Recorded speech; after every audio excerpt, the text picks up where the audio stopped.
So tomorrow we got the first and likely only presidential debate before the November election. We really won't count the first one. The only debate there was who got to shoot Joe behind the barn.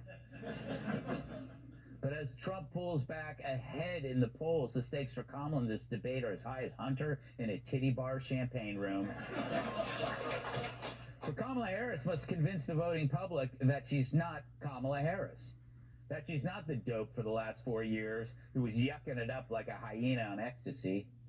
So we're going to get Kamala doing an impression of herself as a moderate Democrat or even a full-on Republican as she flip-flops on every position like an Australian breakdancer. And as Kamala transforms herself into something closer to reality, what will America see tomorrow? A bootleg version that's faker than a Brian Kilmeade fan letter. Don't believe me? Let's ask Bernie Sanders, a man who owns more houses than your friend who cheats at Monopoly and whose hair made him look like he was just tased by cops. Here he is on Meet the Press. You have described Vice President Kamala Harris as a progressive. She has previously supported Medicare for All. Now she does not. She's previously supported a ban on fracking. Now she does not. Do you think that she is abandoning her progressive ideals? No, I don't think she's abandoning her ideals. I think she's trying to be pragmatic and doing what she thinks is right in order to win the election. If a bowl of soup could talk, it would sound like that. But Bernie just gave Kamala up like he was facing 10 to 20 for carjacking a rascal scooter. Because if Kamala is being pragmatic by flipping all her positions, then by definition she was anything but pragmatic before. She was the opposite, as reckless as Chris Christie at the Cheesecake Factory. Dems have known it all along. Her head was full of crap, paired with a president whose pants were full of crap, too.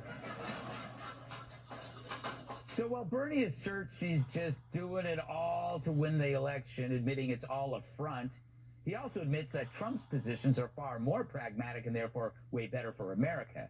And that were Kamala to win, she'll return to her radical roots ASAP, only to become pragmatic again 4 years later when she runs for re-election in what's left of America. This is why the flip-flop argument is pointless.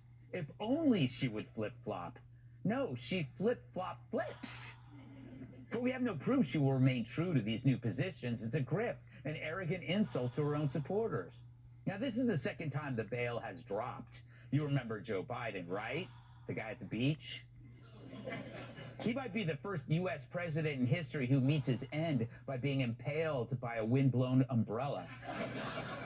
But he still managed to unload a secret that Dems and media happily hid for so long, that the Inflation Reduction Act was anything but.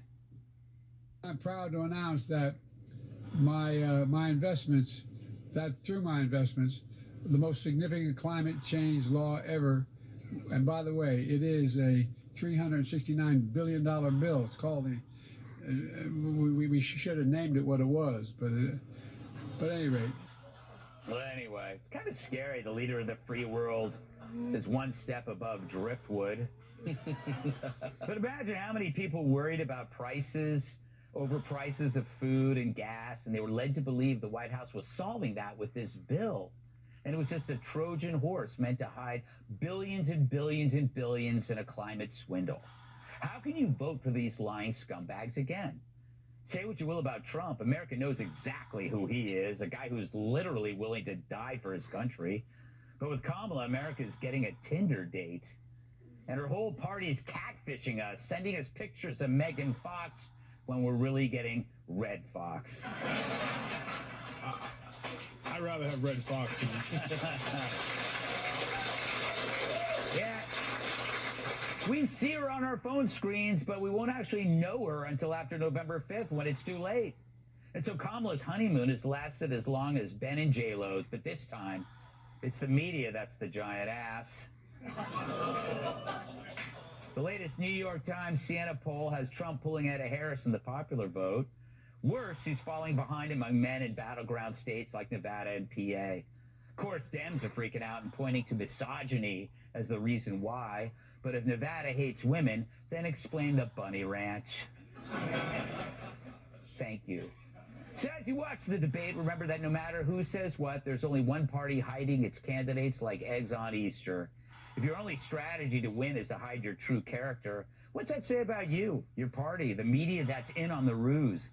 It says you're a Democrat, because only in today's Democrat Party is integrity considered a liability. Let's welcome